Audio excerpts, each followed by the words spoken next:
Now, I don't know about you, but seeing the title Conflict and Conflict Resolution was really tricky for me. I looked at this speech and I really wanted to put this off. I thought I had absolutely nothing to say off of it. But that's actually one of the points I want to come back to later about oppressing what you want to really talk about, and instead of actually just tackling it and facing it head on. But more of that later.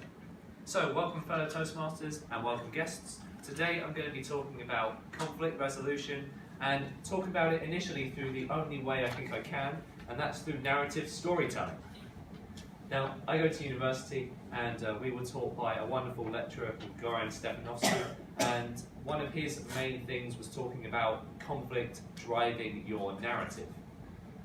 Have you noticed how most stories these days, well, throughout time really, is about conflict? Two opposites butting heads, whether it be in the caveman times where you would have people going against their prey for food, whether it be in a Star Wars movie where you have Empire going against rebellion. These are natural, ingrained parts of everything in our lives. We understand conflict and we understand its importance. So when I'm writing a story, I'm actually thinking rather oppositely to how I'd rather live my life. I'm thinking about how can I put the worst two people who don't want to speak to each other in the same room. And part of the process of storytelling is actually how do you make them get into that confrontation so you get people enticed and thinking about it, and then how do you resolve it? So I have actually been thinking about this a lot because right as I first saw that I had this topic, I was writing a play with the Marlow Youth Company, and this was about Brexit. Now, I know what you think. I'm not going to be talking about the topic itself because writing this play, I didn't actually put any of my own opinion on it. I just listened to everyone else's interpretations. And I found that there were two very distinctly different sides, but both of them sort of in a way wanted the same thing, same sort of things, peace, safety. These things were coming from both sides, but in very different ways. So I ended up finding that a lot of the answers to conflict, the answer was somewhere in that grey area. It wasn't simply black or white, which is one of the main points that I wanted to try and raise with the play, because there wasn't a right and a wrong. And I've fallen guilty of this in the past, where I think a lot of conflict I've noticed has stemmed from thinking I'm right and the other person's wrong, when I usually find out that even if you are mostly right, or even if you are mostly wrong, there is always something to take in the opposite perspective. Now, strangely, I want to link this to social media, opposite perspectives, because one thing I've often found with my life in social media that can often bubble up and lead to conflict is your newsfeed will often show you what you like to be shown. If you like to follow certain political channels, or if you like to follow certain YouTube channels, or if you're a fan of football, you're only going to see exactly what you see. So as someone who loves football, all I see is football.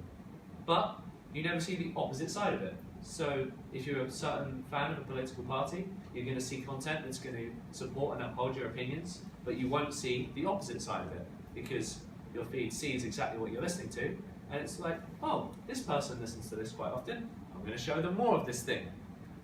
But one thing that I actually found through the process of writing this play and got me to understand conflict a lot more was seeing that other side, even if I completely disagreed with it.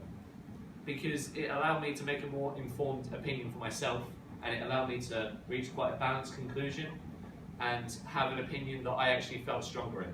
Because especially going into writing the play about Brexit, when I was talking to the director, I told him, you know, I don't know that much about the subject, right? You know, I'm just a young person who knows nothing. He's like, yeah, that's the exact person we want writing this play. Oh, God. But I've come out of it with a much more keener view about conflict. So going back to the start, where I said I didn't actually want to talk about this, I didn't want to take this issue head on, I was thinking about that because I didn't want to talk about conflict because I don't like talking about it. I want to come up here and talk about really happy, great things in Toastmasters, and I thought if I'm going to be talking about conflict, I'm just going to make this meek and bleak. But I was doing something that I knew would actually help solve conflict, and that was tackling it head on. I found, especially this past week, I've had to do a film project with a group of friends. 2 of my film crew are here tonight, and naturally when you're making a movie in a small group of people, because we are film students, we're making film projects, there are always going to be minor disagreements. or major disagreements, as can happen, and I cross my heart won't happen over the few years, guys. And for the film project, I noticed we had lots of different opinions on certain things, and I went and spoke to the people I was disagreeing with one-to-one, apologised for any problems I may have caused, and asked to talk about what ways we can improve it together. They were conversations I really didn't want to have. In the same way that at the start I really, really didn't want to come up and talk about conflict. But on the other side of it, I found out that it was a great thing that I did. I found out the way I can improve as a director. I can find out exactly why they were thinking in the way they were thinking, and overall our vision is now much stronger. Today, we were actually editing our project, and I found that the tone and room and mood of everyone working was a lot happier.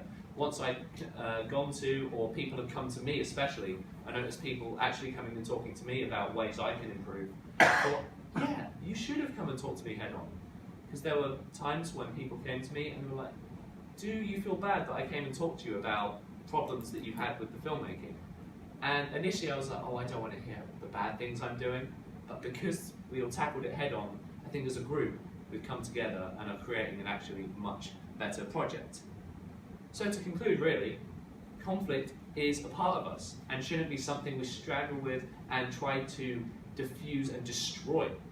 Conflict is something you should actually go head on into, because it's always going to exist, and it's not actually something that you should look at in a negative light, because stories are built on conflict. These great stories that we tell each other all the time, films, poetry, all of it stems from a place of conflict, but trying to resolve and better ourselves and understand from this.